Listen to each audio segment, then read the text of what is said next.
Yes, na based on human trafficking. And you say I promise you or say you don't too kind. I mean, say what it's a be but then this is the steps are buying a take it to rescue Ghanaians. Ya promise you or you don't too kind. It's gonna cost us if you grow so. Obi o ha so be cost us in Nigeria. It's you Nigeria. Honey be your name money na the amount. Obi o ha so be cost us in Côte d'Ivoire. Honey be your name money na until who pa be frau. No what tell say oh one of the last we speak now the be on France. And I say oh ebia or London and I say or baby to say be Germany enti no o person so timi ba adwuma wa ha no fo na me omo ye adwuma enti so so person ba ene me de obi number ma ofre nipa no ebia obey processing ne de amount e wo ebia Nigeria and I say Côte d'Ivoire ho no be ye ni nyina de amount enti omo ye de ma wo bia na je say we firi ho no de aba na obesa che say Ghana ha no obesa wo ye onema na de tukwan ko ye adwuma ya na e din na utimi free Ghana kokro fufo so a eno easy nti eno ana foreign affairs minister chemu a omo a yebobo omo no de bi mkopie mu e wo Côte d'Ivoire sisi e die yetimi akọ rescue omo a yedi omo nyina 28 ni nyina ba be pie mu e wo Ghana sisi e die omo ye hwehwemu no mahu se wei ote ha wei ni krom ni na yedi omo nyina akọ back to baby omo free e wo Ghana ha sei enti eno any update the man on your screens are some of them omo eho ekoka mu a yedi omo free Ghana ha edi omo kopie mu e wo Côte d'Ivoire na won say won sem bebre eye na bi mu bodi bi ti say eye QNet scam QNet settings ni ade obi ti to 2 pound akra gu no ho say o France na snow na eto ti ube hunu na na chrome has say ade awaba obi so ti mi ka say oh me kra no se sie na me free adwuma mu ba o me say brama bre pa so sika ni nti adwuma na so wo ye ni nyina na ye settings e bi o mu Côte d'Ivoire and I say wo Nigeria baby even Ghana have krom bi wo ha ya campaign kofu e wo efie bi mu a o mu edi sa adwuma no that is the update coming in from the foreign affairs minister akwakoye nse bebre enti e ho release wo ha e be kan e the amount we e release our foreign affairs ministry omo edibaye in conjunction with the update amede amamo se see nti o successful rescue and reparation of human trafficking network victims from Côte d'Ivoire. Nti the ministry Accra 10th May 2026 the Ministry of Foreign Affairs wishes to inform the general public that 28 Ghanaian nationals, predominantly youth who were victims of a sophisticated human trafficking network, have been rescued and repatriated to Ghana from Côte d'Ivoire today 10th May 2026 after a successful operation conducted by security operatives and officials of the Embassy of Ghana in Abidjan. Enwa na na 10th mama hwe me date yes and 11th May enti enwa na ebi omu nyina free Côte d'Ivoire ebi omu be pie mu e wo Ghana ha sei enti as we speak now ne there nipa aduonu wo twe nyina omu abe pie mu wo Ghana ha enti omu chemu a omu e conduct operations no with security security operations omu wo Côte d'Ivoire and as a security for more Côte d'Ivoire police for immigration for more Côte d'Ivoire any Ghanaian officials and so and the account more etimi operations now 28 ni na Ghana. The rescued human trafficking victims are safely in Ghana, kindly assisted with further investigations. Intiminu chemo and as a chemo mawana 28 ni na abedru Ghana ye hwehwemu ahu say why mo ene hyasie ohun sa na ma we ekoso be bia enso so ye kwa na yakọ rescue omo ho aka no na de o maba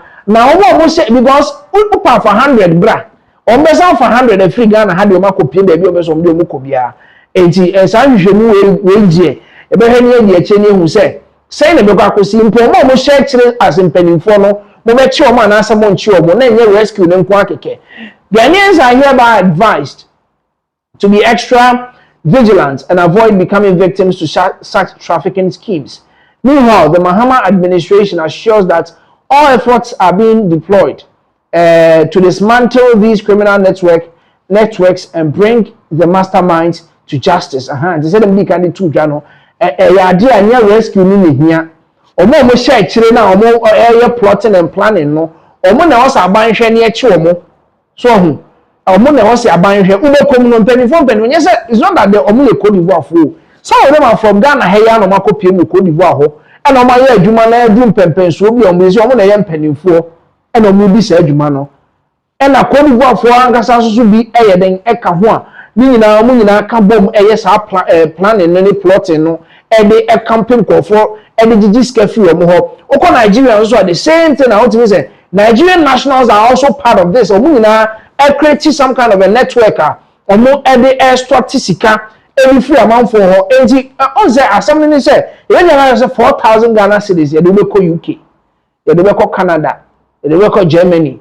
Na udi actually, you do sika. Some people are sick in some of the camps. They are not eating well. If you know mudi and your papa and fuck them, some people are dying in these camps. And see, a buying also when they ever hear say omo ebedi hujuma because and your rescue ni here. But the people who are doing these things, no, they have to be brought to book. The ministry therefore urges the public to be conscious of the dangers associated with engaging unlicensed recruitment agencies which promise travel and job opportunities. The public is encouraged to confirm the validity of any advertisement or offer with the Ministry of Foreign Affairs, Ministry of Labor, Jobs and Employment Relations, and Ghana's diplomatic missions abroad to avoid falling prey. The welfare of all Ghanaians remains our utmost priority.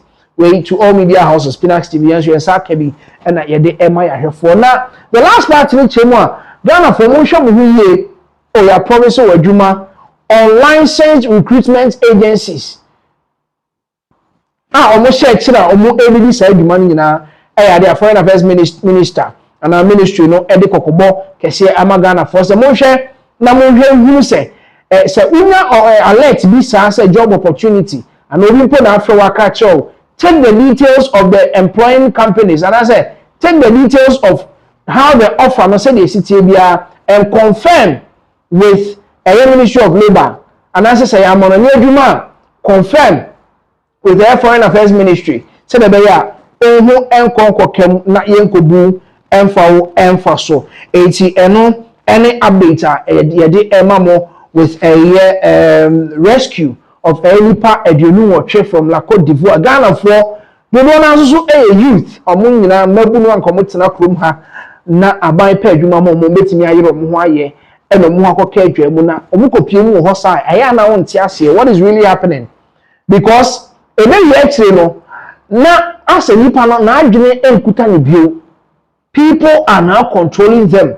If you see some of the videos that goes on, camp now, because penny and I say, Bembinu and I Junimu Daho, Bibianka, Bibia, Sino, I'll bet me a papa or Ghana has no, or copying our and Uncle Fukobi didn't Ajuni AD agro before you realize one friend of Bush and phone in our Jomu in our Muska. A Democrat refresher or bedroom Hanoni papers and send some.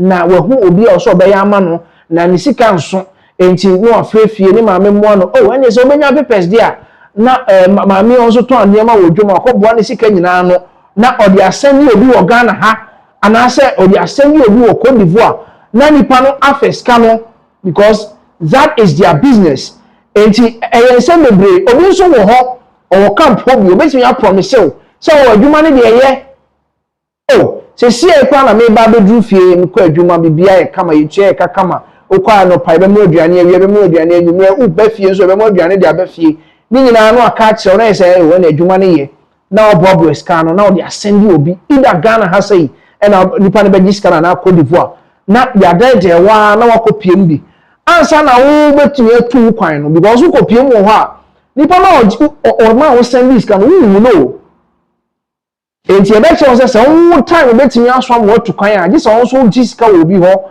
e de ba anase wo mo bi be hye wase enti se nipa ne hye wase se wo ye yo papers ho adwuma enti se ye wo adwuma bia na che se wo betimi akọ ti wo kwa na che se de wa ba fofo no ono so afei ne ebe ni process ndi ama no enti it's a whole kind of network o ma hye bibia wo ho no o mo e de eye human trafficking no e wo ebi wo Côte d'Ivoire ebi wo Nigeria sisi Ghana for 28 yedi omo ababaka yedi omo ababe piem e wo Ghana ha sei still on security any foreign affairs ministry ni Ghana police service ni omudumedi omudi no on your screens.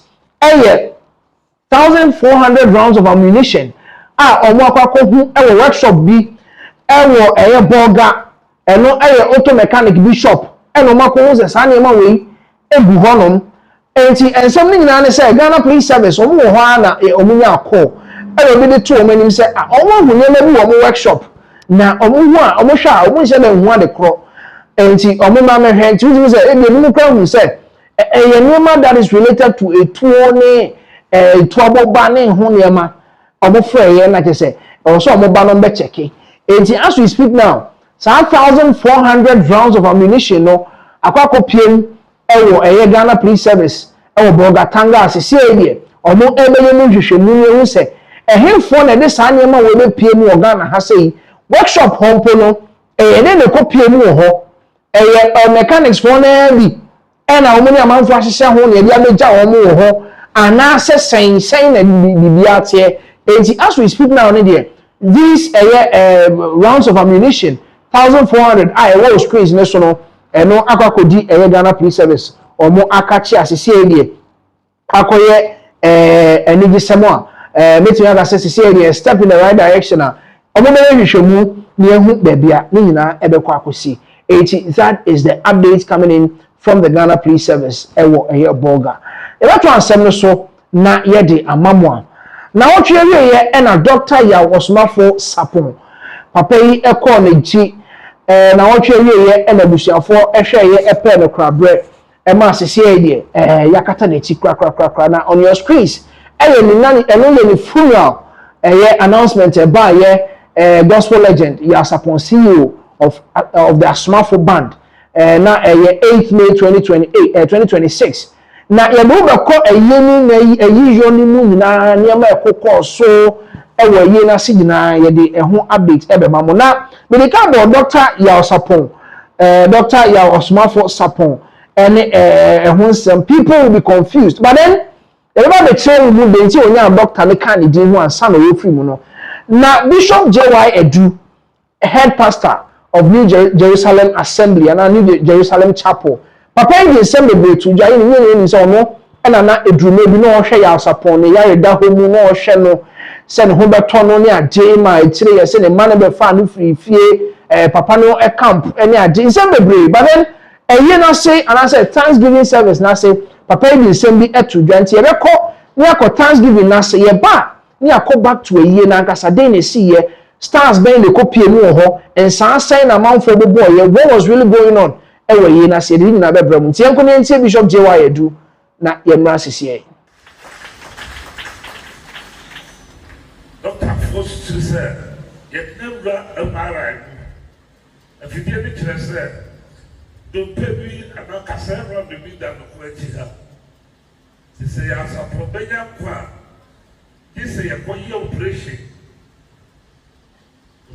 so tie twa mene ye ni vocal throat to the butcher and some motima kwa ye no pebi kwatuma na no po chese obenya kwa the chances are 70-30 minutes of obenya kwa 70 minutes of betuma ape wa yo operation bi bia ya support what to do you be kasa so what to kaka what to kasa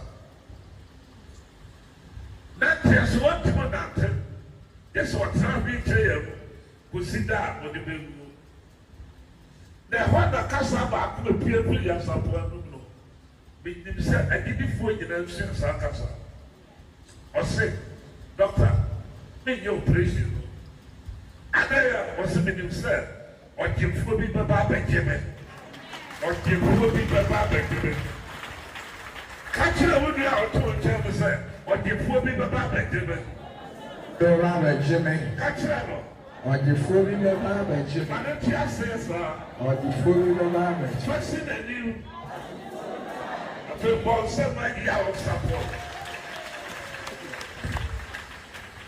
sabi o dia ma a Christian for the beautiful will be a signal. The American news so a paralyze there, the sun and the engine to what the next time and then you will happen. This was the whole one. The one with 2 times.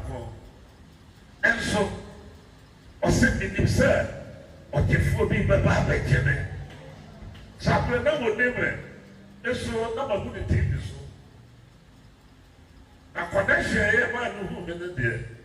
Who said, who means so that we that's a chicken swap of a Baba Jimmy.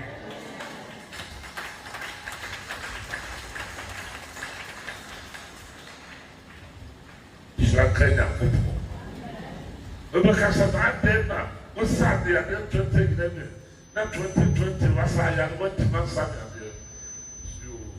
Yes, she said, what the baby woman said was something there.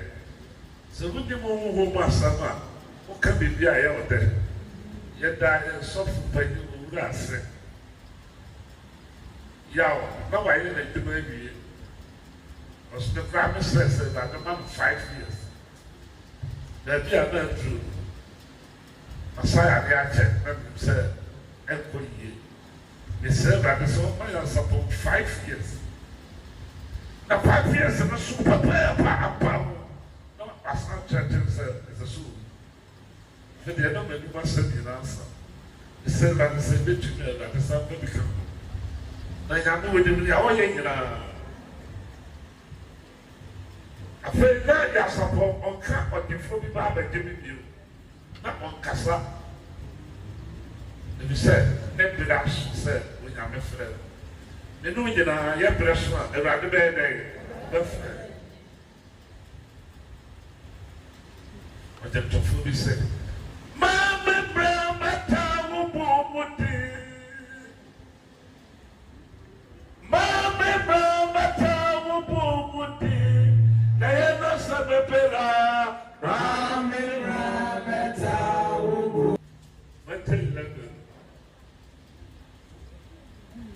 Castle Picture. Sir, Papa, so we take 1 million support. Now you are popular, not a Friday, I did you. You said 10% in Ghanaian support. Of course, you say, give what you have, but I can't say for your preaching. Yes, you are doctors. I'm probably to tell you, doctors, when they are 9 and a bad will be up and us. Almost to know my there's a operation Corona 37 and Mana. I was there, almost so you. Well, more from yeah, nephew, but you have to do it. I am waiting with the yeah, I said, Debbie, in himself, like a fool be the man, I bet you. But the four no papa jail. Not the best, you know. Or the 4 chronos are after. Yeah.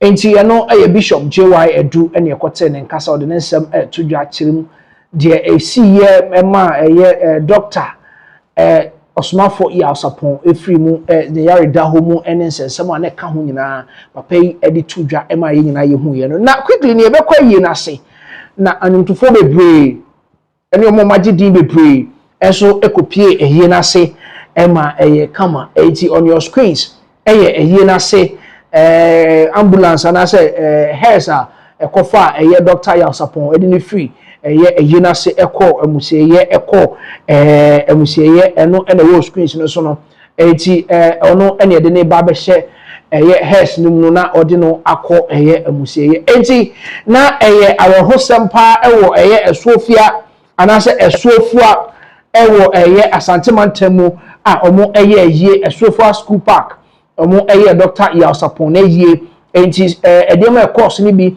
na etwagu wo screens ne so ema also unya bi ehwe no enti as we speak now there doctor ya sapon na yie no ya ye ehwie na anyumtofo ne omo kopiepie mu ase sa akode ekopie ase bi enye nim se one sa akode ene ye mamiti wo no so nya ne baby ko no so ya pen kra bread dada omo ewo nyum bi a omo ebo ye kama eno sa anyum ni say na ye ewufo nyum saa say nipa nsehwe wi ase mu na omo ede ebo nyum kama na arehosam ne say omo enienu efa mu a omo etimi ahwe omo nkwa asese ya sapon eye na ye de ema na sa akode ekopie mu wo ho ema okobo ne nsa enti sa akode ekopie mu eye na se no ye be ko ne akwakohwe die koso ewo ho sika san na ode ma ebusua ye nkode emra sese akode emma busua 10,000 Ghana cedis sikada dano 100 million 10,000 Ghana cedis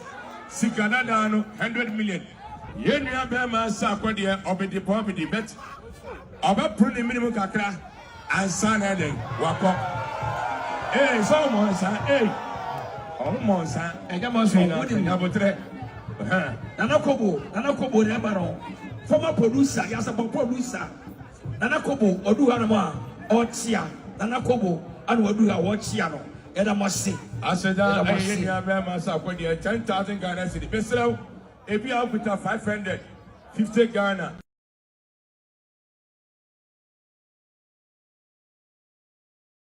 enti sa akode na yekohwe no wo eyi na se ono so de nsa ekoye ode komo abusiafo ewo eyi na se oti na nakobodin enso ewo ho na nakobo mu nyina akopie mu ewo eyi na se ekohwe ma bibia eye kama ewo eyi na se na de ono so ekopie mu bi ewo eyi na se eye na Mama Brown ono so ekopie mu eyi na se bia okokonsoli eye kunafo no ne omo wo eyi na se omu nyina omo ra ho ni nyina na Mama Brown ekopie eye eyi na se bi nti ebekọ ni ahwe ono so time obepie mu ewo eyi na se because a lot of people, a lot of stars, any musicians no mu nyina na wotwe we yom kopie mu ewo Sofia school park ekọ he ye ma ye kra eye doctor ya sapon na chi kra na medinka de to anim se ni din no eba eye screens ne so no hu se doctor ya sapon eso so na edin no doctor no dodo na yin baby onya fi ye de no timi nya doctor ekra ne din wo in as much as say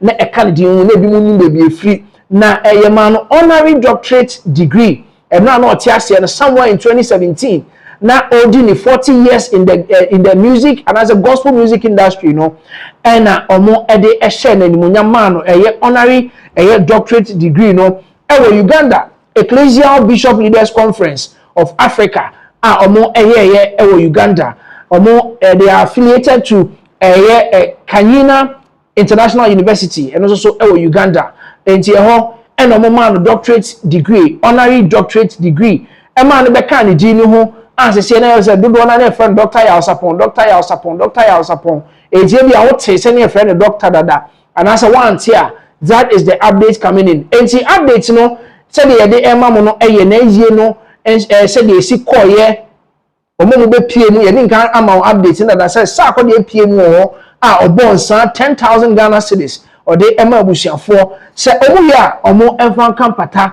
na omo fanse sa omo enkonya na ono so de o de airpoa eye no eno no ti sa ko de kopie mu ewo eye na sibi ema eye mpenifo be ready nkan de ato anim say na Mama Brown so pie mu ho eye na nakobo so epie mu ho enti nipa bebre ene koya na wotwe wie yom ko hweye ema Dr. Yalsapon ono ene ye CEO of Asomafo Band omo ekokata nechi na ye be kwa ni asa the update na mamo astu baby a omo esie no ene ade ni nyina ye de be ma nti be hye so obeji mre na de course bia ewo na wotwe wie ye eyi course no ye di ni nyina ye mfa ni nyina emfa mamo na nim se ono anase Dr. Yalsapon de or your legend Ghana ha music industry na say gospel industry ni mo or your legend kese pa na nyom die I mean ye mo na nyom ma won ka say untu bi ni atire da na nyom na hit after hit na ode ema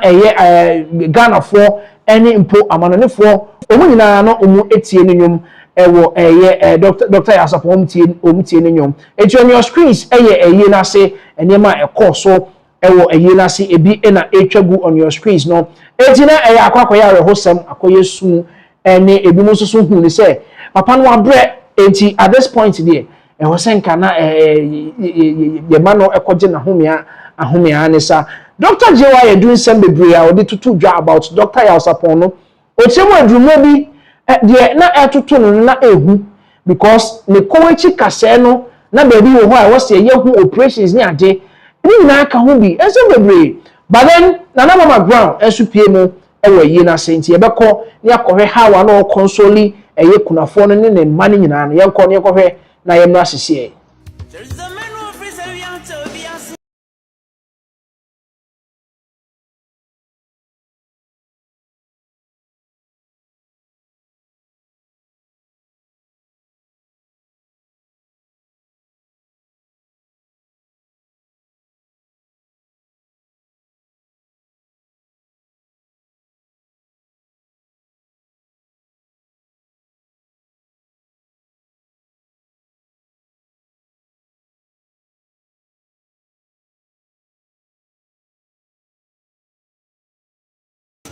enti Nana Mama Brown ye kohwe ye se ono so be pie mu ewo yi na se a oni kunafo no na kunani no one no ebom esu na wasanso akekere ne re ewo yi na se enti mpanifo any musicians ye dodo na ebe pie mu ewo eye yasapon eyi na se ema no eye enika ene nka ne so mko kekere ebusuan re na ne ma ene ne yire omo so na omo wa yi na se ekoya re hosem ema amanfo dodo na ekọ nchen ekọchichire omo re eji quickly ne ebekọ ne ahwe ne yire ene ne ma no because ekoya re hosem edu nem mu emu odin ebi mu dodo na aye se omo bekọ ne moa na omo aboa se de be ya nka omo betimi aye bia so omo betimi age papa nkwan so antimi ankwan ko wieye efie ene edan a omo sisi ma no so owia na nko betimi akwa mu nyina ade a papa entimi akwa nti on your screens kunani ono na manfo de omo nsa ato ni komu a omo ekekere ne re very very very sad I are hosempa na wo twe ye pe doctor ya sapon ye pe no krabre na ne ma no so beba ne ma a oja omo akire omo so ebeba on your screens na wo how they omo any tinema enso eni doctor ya support ma oja mo ewo akire omo papa ayi ase ena uhuno enti na ohwe ye omo aboa ama yetimi eja ye papa ekwan kama sisi as we speak now there me can say ya pen kwabre awia nesa enti na ohwe ye enema ekoso ewo doctor ya osmafo sapon na ayi ase ena yede emamu etwagu oh screens ne so awon so uhwe bi no na the final resting place no eno so eya de a yede ebema mo ehin no mkope no krabre kra hinfa ena omo ekope no krabre enti ehon so yede bema wo na wahu se eyie no menim se ne fans de omo pen ne nyom pa de bebre ena pen nyom ti bi a wantimi ankopie yie na se bi eyie na se ena ye twa kakra ede ache na wo so ahwe bi no na ne yire ne mma omo mkopie mu bi onyina yede bema mo na on your screens currently baby a yede no eto ye ne final resting place ne I can say ne tomb baby a yesie no ene wall screens ne so no ti wo hwa inscriptions no 63 years na papa yi edi ya odi eja enyum to ho ekoye enti doctor Yasapon na ne yetwa ne naso ede ekire mu no enti akwakoye arehosem asisi de metimi aka say papa omo ahwe eja ne kwan kama nti wo hwa nhwiren fefe no mde nyina edi etwa ho ahia kama nti resre na papa wade yie nyame enka ne ho bebi owo bia as we speak now na nyom de yentimi mbo bi ntrew ba unim ni bi omo obonyum papa nyum bebre na papa boy ya ode ekekira manfo hwe wa wo aho ubenya nyom wabema busa den kra ubenya ya sopon nyum bia obetia ebetimi akekira hwe se ubusuani bi afiri mu na mu pese mu gya ne kwan ya sapon nyuma obetimi atie na enyum no mpo betimi akekere hwe na akere wo se onipa wa afiri mu no emane hawo na home no kwakwaje ene ye papa after ne nyum bebrebe obobo ye de man ye band ahodo obobo ye omo edidi ni na se Professor Kofi Abraham empo na tete no kakra ya sapon doctor etimi edi eja ye hoyi enti ne nyom de ase mbi kan no very very relatable utie pe say e kai wasem bi en kai wo so a wo state a wo no etimi ese sound e de free sa state ni nti ne na so na ye kwa kohwe nti na wotwe wie ye aha na ye de papa ekoto ya yakata na chi kra enti that is the update from a doctor ya osmafo sapon ye a ye na wotwe wie ye ewe Sophia School Park na ye de emam no enti that is the update I wo e de emam on your screens as you can see ne na so na ye de echemu nti the fans na mo amantimi anko bi no at least yetimi amamo a little bit of videos and any my course so ewe ye na se enti won so wetimi enya bi ahwe ewo Pinax TV ye beto ansem no so na ye de amamo but then before that no ye be ko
enti eno ene doctor ya osmafo sapon na yie na wotwe wie ye edem ja ne kwan krakra no eno na ye koyi bi ema wo ehwe enti wo ye ne fan na wantimi ankwa yie na se at least watimi ahwe bi ewo ha ewo Pinax TV e beto ansem no so na yakọ United States of America na ensem be ne fi oba Ghana ni di share ni di ene akuakomia na ye de betu dwase baba wo ya yira some days ye hwehwe no ye hunu no ara wosema yensa kan ewo Pinax TV chirimu baba wo no omo akwakọ hu no ewo park bi ewo US baba wo no Manassas Park ewo US baba wo no waye nyamedia akwakoye arehosem pa ama abusua etwa edwo na ni nyina ne se Prince William County Police Department no modi betu dwa se ababa wana yira ama ye hwehwe no omatini bebia omu ehu no ema descriptions kakra on your screens ababa wa akuakomia and the screens so 23-year-old Ghanaian national living in the United States identified as akuakomia has been founded in Manassas Park Virginia enti eno any updates and on the screens so tuntum kama and I who said what one nanom was said Akua was reported missing on Thursday May 7th 2026 according to the police to the Prince William County Police Department. She was later discovered deceased in Manassas Park no any updates in a statement released on social media on May 7th. The department announced Akua Komia, who was reported missing and endangered earlier this morning, was located deceased in Manassas Park. The investigations into Akua's death is being handled by Manassas Park Police. And prior to confirming her death, law enforcement had already declared her missing and appealed to the public for assistance in locating her. And you would say more, or started complaining about her health. Say the whole incident, the whole do no kakra, or the whole incident fano. And amount for started the two jar, or ben started so much channel. Echo report say Prince William County Police Department. Report say at the Emma almost a omuni pyra. I'm almost share na drew baby no moon no. Today no muko who say why media na I hosem after say obe odebe two jars say the whole do no near day ni name no actually and oyaye. Now Prince William Police Department no ankasa enso at the post a buyer on this particular issue. The update into a queer community woman no what really happened. Ni na update the Prince William County Police Department no omo ede ehun update enso so e buy. But as we speak now, the case no is being handled by Manassas Park Police.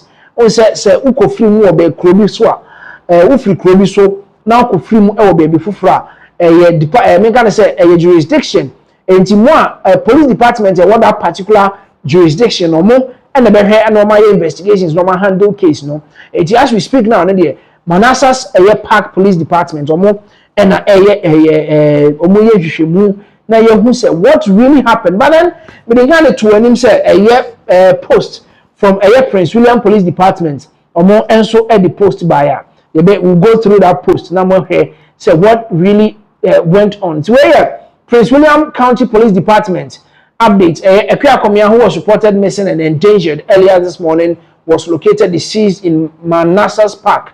The investigation into Akua's death is being handled by Manassas Park Police Department and our police. That is the update. Akwakoye I will host some United States of America. And what really happened to Akua Komia, 23-year-old Ghanaian or US as we speak now, per reports Banitrimwa, why Kwakoye Nyame Edia.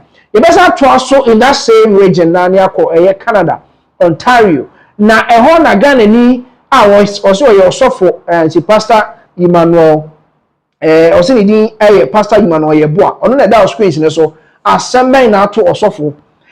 Yes, 13-year-old Canadian and osofo akwa de akreya no to electronic gadgets man no de na call ice cream date na de na fa ha no de na kwa ha and yes papa yi and I said Ghana need this year wakakoto akra no mona and I said well sexually wahara akra no ama say the police once aka no na so eba be yes you see aboche hono nkra no uhu me kese kama no na mo no kwa 10 years 12 years won kwanti wan hwe ya na ne panyin kra o ye broni wan hwe na do nko ka no kwan bi so a enfa kwan pamu a wasotimi yes na akra enti papa yi aso yes yenko na yemfa update no every Canada Ontario ni yemfa mremo.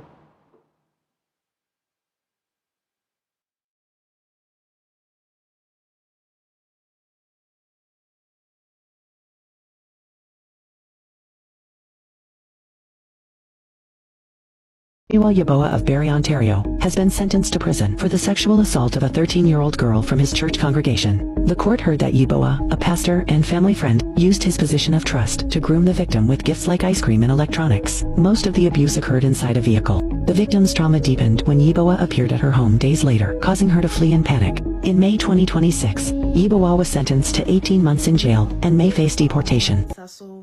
Offensive form, Why didn't you manual?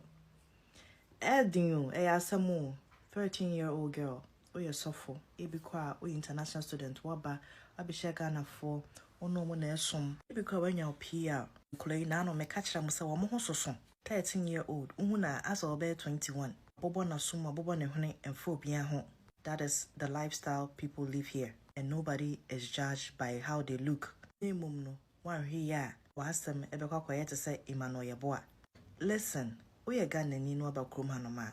Omodia say ube surasam when it comes to these kind of things. Even pen mukrampa we share no. Only na dim komosa wo pen no. Yam force no emane ene wonda me pacho. Even if wo yire wade no e na free Ghana ba. Bibi abetimi asintino, bibi si wo fia na o for sonene na da of a police for minya bema udi for. Bibi no no ma beka ebesevu because ahanom no emra ne ye adwuma. Imano yebo a ya sentence no serve 18 months awie no. Eyi ni pia yebesa deport no. Oba kroma be yeden. We no enye fia benfu e ya kono bone. Ubehu na ebi kwampa wamfa ne yama ana woni yire. Atana che pe oba panimu bi no ne dinkomo no na kwaye saade no. Enti osofu Emmanuel yebo a sisi e na so ayehye because sisi e na kom 18 months. 18 months net, you know, osanso face immigration issues because nanka wo permanent stay Canada, but then wo ni maybe awo ya obetimi abreach wo permanent stay nti no ebetimi bonus to now go back to your home country. Enti se se no nsemo a as we speak now osofu Emmanuel yebo a na so akwakoye hye Canada. Enti se se e 18 months na utie ntiremu a omo Canada no comment section na share comment section ho no o say mo 18 months ni swa ebi mo say we dey get no come for life because 13 years no akra na ye minor e na papa yi ede na da ne kasade no to ice cream or the ni pie ko ha no to electronic gadgets ma no e be to laptop or be to phone or be to we or the me ma akra no santi ye se ne kam e no ne akra no edi nhemu enti o se edrumo bi na se wo hu akra no osuro ne yam hyehye no se obeben osofo ena yesosofo ye ya na ukọ akra ne fie ehun nsem bebre ema osofo sisi de ya chi na ma na so akwakoye hye e Canada o ti sisi odem 18 months ni wi a ebia ne papa mu no ebia ombe se o good conduct nti o mo te so kakra de ama no emu ni nyina chi wo de ye de ukotum one day kra na ba de chi ombe deport wa bagana o records nyina sei ohun ena lady ni edit tu twa no oba krom ha eba be ye den. So that is the update coming in from Canada. As say Pastor Emmanuel Yeboah na so akwakoye hye osofo sese de em say omo edi no ebeba Ghana bio because I don't know. That is the update. It's way ebeye futuo ohun say dem di kan de tu dwa no onam ho na awo no say akra de awo nhye da nim sa na say awo wo ho ne say oni na mo na hu nkura no no mo ko hu obi ne hu akakaka na say na me video bi ye bi say how old are you? I say I'm 13 no enye Ghana 13 akra ne gina hu say penny but say o 13 years 13 years no na wo anhwe ye a obedin say wanyini ane sa enti ona ma wo ahwe hu ye because say dem bi kan de to dwa penny po o wife kra so wo do yiri free Ghana hampo ko dura mo no ne na o se ene no show na ko force no ko yes show na o ko report wa so betimi ayehye na obi ono woti krom ho dada ni ma me ne papa wo 13 years minor na ko ye ni say ya omo do beba back and that is the updates osofo na down screens ne so no osofo ka yinze payem kakra bible kakra ni nyina ne ka de show ho so so yiri ni ho kra bibie ni a enen ka wo kwakra ho kakra but see as we speak now there osofo ehu akwakoka adwam Pastor Emmanuel Yeboah see 18 months in prison was also facing immigration issues owia wan ha ebetimi amanaba Ghana eti eno any update ayede mamo edi free Ontario Canada yebato ansem no so na yede update no edi amamo yebekọ South Africa na xenophobic attacks ekoso nyina papa yo da screens you ye wo the granting interview no Jessica ena ye wo the onu so na lead attack no mo yenko no mo nyina kom ho abom na omo akọ na omo etutu shops mu ni ade enti abranti o da screens you ni di edi ingiziwe mutunu ono edi animu on the bus standing 9 ema omo xenophobic attacks no na update e ba chemu a ni fie a ewo ni rural ni menga say ewo ni village amanfo akotwa ja to fie nim ahye fie ni dwerebe ama se see as we speak now omo ko ho say omo kwa attack Nigeria for mo hu ni say Nigeria for Malawi for Ghana for bi mo ayeta ta omo so mo free South Africa no mo ana akotwa ja e dia tro papa yi ni fie mu because omo hu ni say de all ye no enya de bebo omo because ono no ohu say o foreigner peno no asesa squad no ma be sia o na yes de omo som de obia omo e de ayo ti kidney yanko ni fie no. But then let's look at what we have on your screens. Home of anti-immigration activists in Gizwe, Nchonu, torched in in apparent retaliatory attack. Na so one ye pam wo no mo mutimi akobo ho adwa no ebi mo na makotwe ja e de ato eye ngizwe ntunu ono ye an anti-immigration activist je mo share kire say Ghana must go, Nigeria must go, Zimbabwe must go, Malawi must go, Zambia must go, South Africa no ono makotwe ja e de ato ni dan mu na asem we hwehwe aso. The rural home of controversial former Ukozi FM presenter and anti-immigration activist Ngizwe Mchunu was set on fire this afternoon Sunday in Mbumbulu, south of Durban. Unknown assailants stormed the property asking for him before touching structures. Mchunu was who styles himself a president of the Amabinka nation and has led anti-foreigner protests, was not home at the time. At the time, no injuries were reported, but buildings and possessions were destroyed. The attack follows Mchunu's high-profile marches targeting undocumented immigrants from Nigeria, Malawi, Zimbabwe, Ghana, and others. Eti eno ena sisi di akwakofa eye ensem ede abre eye abrantie eye Ngizwe Mchunu.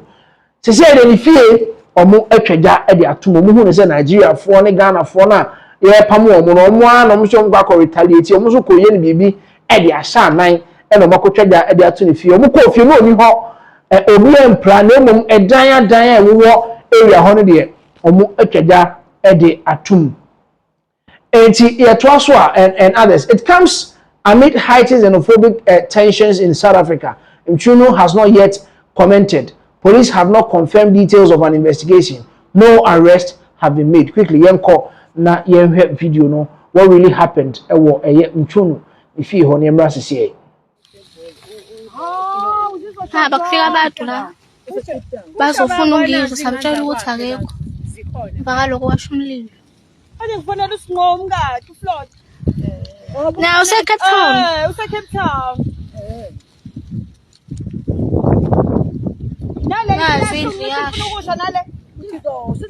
Hayi yinge wabole kodwa ingasho le yini. Le ngala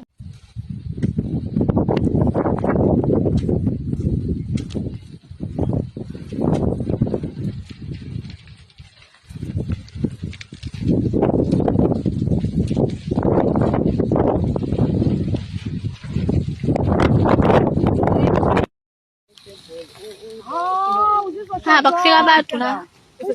Bazofuna ungizwe samtshela ukuthi akekho. Baka lokho washumlile. Kufanele usinqomo kathi uflot. Na useCape Town. UseCape Town.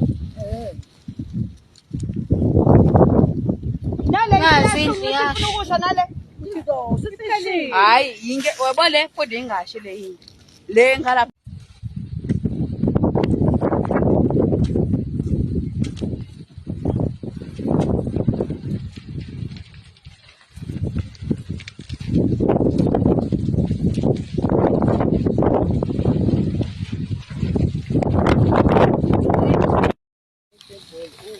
Abrantie no ni minka na say ni village home na ye kohwe ye no na ho anso na ote because omo ko so omo kohwehwe no na omo ehu no na omo etwitwa agya edito eye abrantie no eye ne dan ni mu ewo South Africa Durban na eno omo na amanfo bi ehu ni say enye nokre abrantie na asa wahye da afọ ho atwa ne ho akotwa agya ede ato dan ni mu ama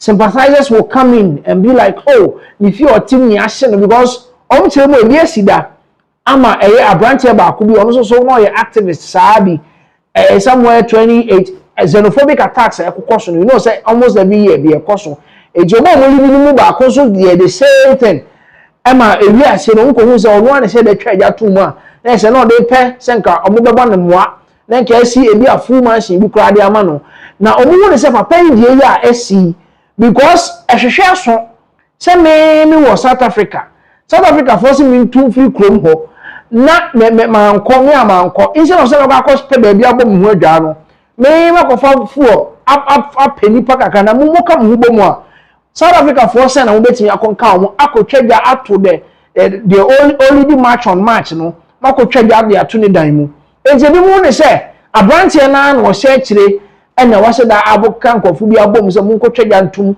se the be say oh me fie ahye na say ya pay fie fufuro e de amano. And that is how people are looking into this story. Omo hu ne say enye no kre because obi ye bi ma wi a kire mko hu say ono an na hye kire and no person could be say adwuma no. And the same thing and then say papa yi ono so be so create the same thing e South Africa ho. And ye bi mu hu ne say asem no mu awram no kre enhye na enim e South Africa ho. But then in the midst of all this no xenophobic attacks no omo ewie ye omu busu a ekoso South Africa ho. And as we speak now, Jacinta Ngobese Zuma ono na ye match leader ono na se say the bibia ono ne babonten be kasa e de South Africa for no still na okasa a ode ensem bebre etudwa. We still have a lot of South Africans outside that they are still marching and closing shops any anti yanko ni Jacinta ni sanson hwe what is currently going on as a try din there be still na ekoso yen hwe video dey mra sese. If they feared for their lives, they wouldn't be here. Remember, they left their countries because they feared for their lives, didn't they? Now, if they fear for their lives, what's stopping them from going to the next country? Why are they still fighting to be in South Africa? If you fear for your life and you're an immigrant, this is the best time to go back home. And if you fear for your life, you ran away from your country because you feared for your life. Why are you fighting in South Africa? What are you fighting for? Because it's not your country. Go back and fight in your country or find another country to go to. We also have our own problems now. We've got many problems.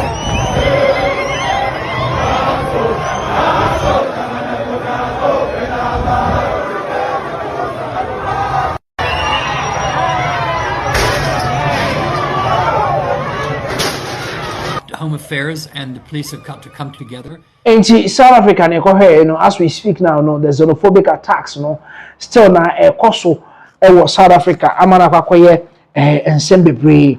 Yes, Jacinta still now or granting interviews near the press conferences I can see and okay. But then as we speak now, or the attack no akwa piem African leaders, any African Union and penny for omo e baby mamu ha omo otiremu a bibia ni omo ye de aboa timemu for citizens continent way as Africa and baby mamu ha say no bibia ni omo ye aboa impose a country bi ho kokan until that say crow president o maka bom impose ye kwakoboa sa crow na ja bibia si na etwam na ekọ bibia si na etwam na ekọ enjomo South Africa for there omo empene emasa tukotena na emfamra kwan mu no enkoso ewo mo ho ti enko ne entie Jacinta the press conference now here because as we speak now she is bashing African leaders, she is bashing African Union penifo, she is bashing them etiremu a omu djuma bia ni ho omu didi aboa continent no ebimemu ha no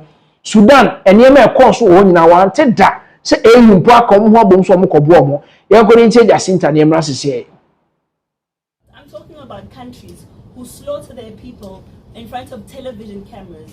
You've never heard a single African country make noise about it. You've never seen all these African countries gather inside each other and say, the president of Ghana, the president of Kenya, let's come together. How are we going to fix the issue in Sudan? You've never heard that. They don't do that when it comes to that.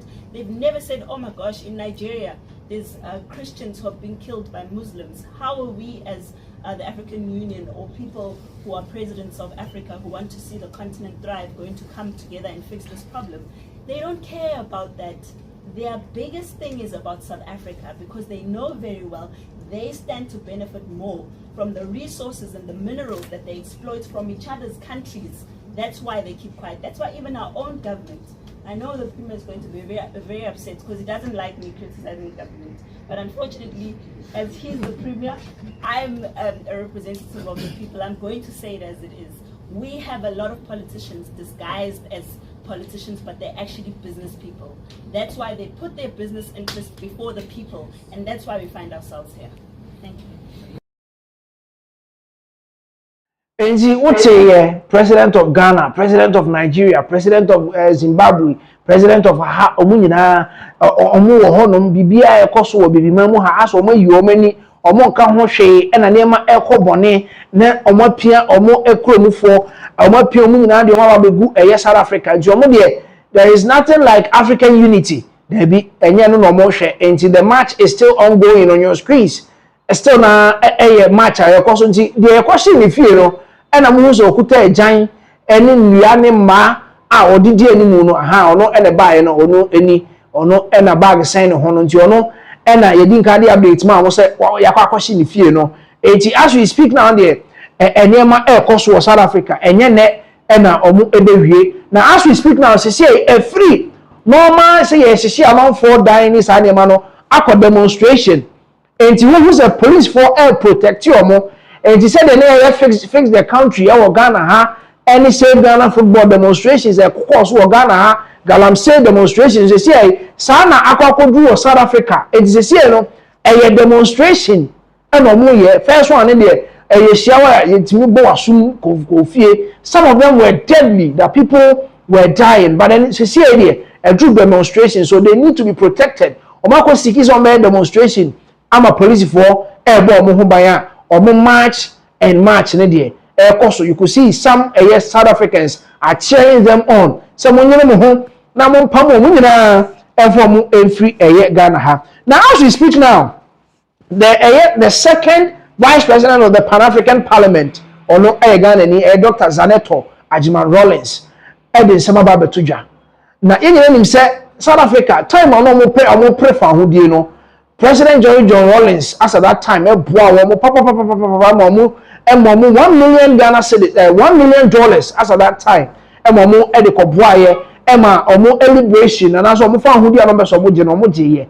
Enti ono so de atudwa say Pan-African Parliament omo start edi hu komo mbehwe se ne ma we nyina to betwa e South Africa.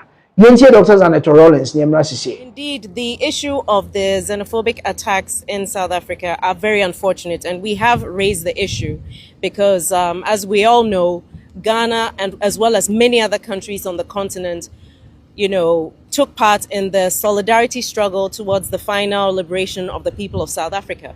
And perhaps we are not telling the story enough to the younger generations, and they need to be reminded about the sacrifices that were made, financial and education, in terms of citizenship and asylum, in terms of passports and logistics that were provided to people who then subsequently were part of the liberation struggle.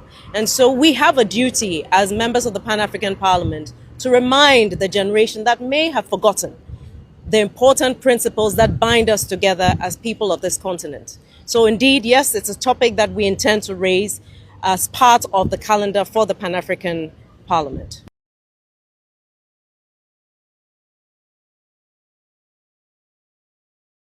Dr. St0rm Rollins na odin nsematu dwa say Gen Z for no maba no ase omu nim de si ye time ana ye prefer hodi ama South Africa no ebibiman yina ka ye hu bom because omo ho no na whites no they were living there omo doso and to say other countries are na I say omo ewo krom am say whites no na say no fu wo krom na no omo soma no maba na we abedi so kakra no omo soma na we aba with the South African issue no and I say omo me can say enslavement time no and slavery time no and I say me can say colonial time no omo the whites were living with them entina ebe hu be hia say ebinuma yen nyina betimi aka ehu abom na yetu omu ede omu free South Africa say de be ya kro no betimi afom adi na ebibima nyina aka omu hu bom sika famu any logistically niema ye de be kwa support omu ni nyina ya ade a ebibima yen nyina aka ehu bom de bu omu ji South Africa no edisi ho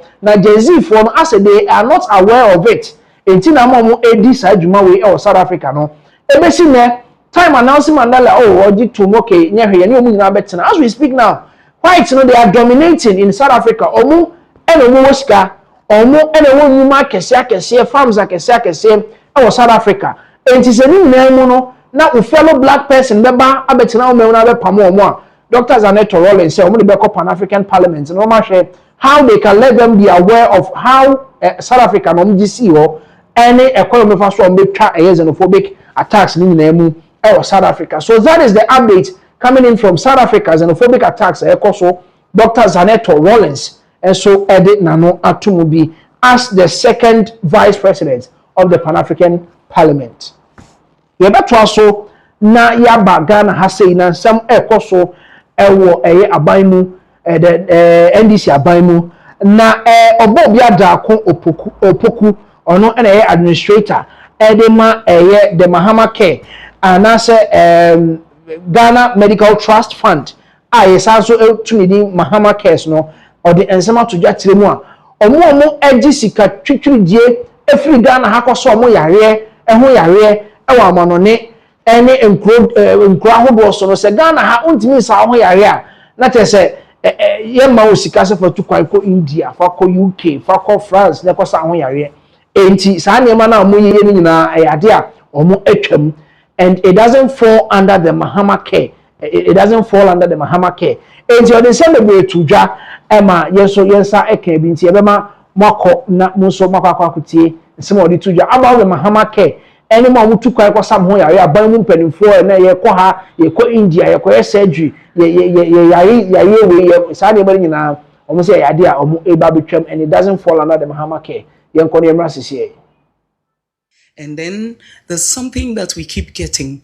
Many people want funding to go to India, to go to abroad to get treatment. Let me announce here and now, we do not support any funding out of the borders of this country. So if you see many people tagging us on Facebook and all other networks and asking us to support a patient who wants to take a trip to India to get further treatment, please count the Ghana Medical Trust Fund out, because that money that we spend on one patient to go to India for a treatment, we can use that for about 20 patients in country. They simply do not have the capacity to treat that illness in Ghana, and that the only way to help that person is to take him or her abroad. That's where the Ghana Medical Trust Fund ends. Even if the cost is within your... Anything beyond the borders as stipulated in the Act is beyond us. I think that because the specialists are the ones that are onboarding the patients, that's helpful, because most of these specialists clearly deal with you. They know what you're going through. They even see those who need help and those who do not need help. So I'm sure that they themselves will know who to onboard and who they think that this one, I'm sure this patient can finance his or her health care. So let me leave this one out. So I'm not sure that they will have their favorites on board. I trust these specialists that we're dealing with. And especially because of the cancers, we know that these specialists, they have their patients at heart. And I'm not sure we're going to have such issues. But as and when we get it, I'm sure that we are fully equipped to deal with it. Success. I need to measure my success. I think that you should be clapping for us. For we've been in operation for 9 months, and I'm sure that if you had heard me right, we have done a lot. And I think that this is just the beginning. Going forward will be better. But I am happy about what we have done so far. And I know that if given the chance, we will do more. And the Ghana Medical Trust Fund will be the talk of the African countries and even the world. So I think that measuring what we have done for 9 months, I think that is important to see that we have come far. Renal patient associations. I haven't met them yet, but I know that we are dealing with the Kolebu Renal Center, and I think that even the head of that department is part of our subject matter experts. So I will have a conversation about that later, and I will understand the issues. Because you say that they are not being treated fairly, I need to understand the issues before I make a comment about it. Sources of funding, and that's exactly what I said earlier. I think the government itself, by the end of the year, will analyze what the trust fund has done with the budget that they've given us, as in the 20% of the National Health Insurance Levy and all the support we have gotten from individuals and corporate institutions. And then we are also talking to some funding agencies. I'm hoping that by June, going into the end of the year, we'll get some support from them also. So we are working very hard. I'm sure that if you have heard the news, just last year, between September and December, we got donations from individuals, corporate institutions to the I think about 6.8 million in donations from corporate institutions and individuals. We have people who simply have even put their whole monthly salary on the fund. Their whole monthly salary goes straight into our bank account. Obobia da ko poku on administrator Edema Ghana medical trust fund no you can it and I say yes our friend Mahama case no didn't send to the atremo ebi mo ho a omo ya je omo ato ho a ye hwe omo de na ebi ahwa be hia say wo se ye de no efri Ghana ha kopie mu ama no ne o say that is where the Mahama case ends and to aso free Ghana ha say won tinu ye mfa free Ghana ha enkonte be bo ho ka da bi sika ye de be ma nipa baako e de free Ghana ha kopie mu ama no ne ne de akohwe no ye wetimi e de ahwe nipa be 20 e wo Ghana ha amomu atomo enti otiremu a Mahama case no it ends at the borders of Ghana so Ghana ha na o specialty na I was say hwewo a doctor ebe show the specialists no in all areas and all areas of health I special also unya specialist no hwe no omo ebetimi ahwe ama no ayejie na emom se du be free ha dia eno de enka ho enti eno ene ensemo eye obobi adako opoku ede etodwa na health sector ya mu nsemo ye beko eye Ashanti region na nsemo efi ho eba no etiremu a o enkrabia frimu anase akrabia frimu na reasons are hospital and facility a woman pon edi to dwa tiremu a ambulance a betimi dia transfer aye akra no di na free hospital na woman pon no di na kopie mu baby fufuro na nki ahwa akra no ambulance ni nyina ties adwojo na eno na ohini ba eye esiedu edi to dwa say Ashanti regional minister engobehwe na sa niema we nyina yesi ano kwan ni ahwe ne ye di ho dwuma no onye ena niema onu hu ne se ensem fata enkoa ena oye ama eye traditional leaders omo aye Ashanti region so omo akoma no atum obia enka ho hwe ebu mpotumi tutuntuma edidi eye Ashanti regional minister nachi wo eniema oye omu ne se ensem fata mfa so obia ama emma so no yenko ni nti eye ohene ba si edu ne nsan wodi tudwa about Dr. Frank Amwako hene any ambulance and the ties adwojo Ashanti region no yenko ni emra sisi it hits you hard your general manager nana ne wo fa ase ba and over the weekend or yare and omedine call Mampong hospital tina we say omo rational and the back probably confanochi omo ka jam say omo ambulance ne tie enya adwojo ambulance ne tie na adwojo to mo ntuma amfa akora no amma putuba ma akora na wu yes. Hey! Sabe, you see, you need to answer in penifone bebreo. But I thought that name of Muyano and my busa questions. Yeah. These are some of the things happening at Mampong. Regional Minister Hono free. Chrome Niho. A Hono free. Now was open to interchange. Now Mampong him to two and Tuma. These are the problems and not him anum. Mandaroma. These are the life-saving problems, sir. Yes. Motomo catch up branch and say on pay solutions too. You know. And now good you know. What you say? Yeah. And yes, I grow no. I'm a Mampong tire. Like the way they had a Mampong tire joke. You know, ambulance tire joke. The mama buy a cover bobo ya. And as a pragia, be free man, Papa, a coffee nothing. I shall say, Quazo. I don't permit you with picture back, but I'm going to my say. A boboyan. Now, a boy may teach a found pan, and says that, yes. Maybe and December, and your cousin, a pole, and you'll be near town, and you'll be near Pessia in Tiao. Now, just so cry, well, when I said, to me, solve problems ringing at a go. That be. But my young woman said, you have made an effort. Yeah. Say problem na wo hono or how na wo hono what to na mo a wo pa na puma sibire. Yes.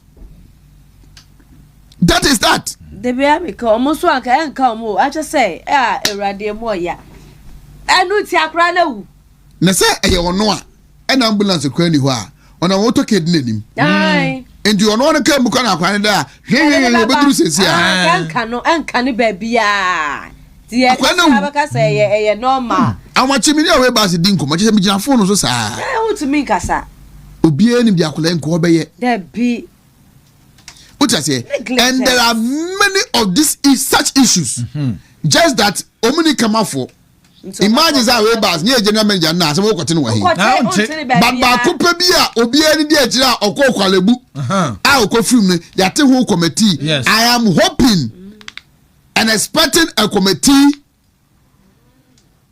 to be put in place say akola so de no asantima pon de yanti committee oh yes say ambulance e de na ama ne tai keke adwusiwa nti akwada ebianka say adodanko akufo ade ne Dr. Baumia na Ghana ambulance service no na eye adwuma to perfection some of these issues na unity eba but the nunti na Ghana for to obama am say come and better it be ye mo buy and sure be ye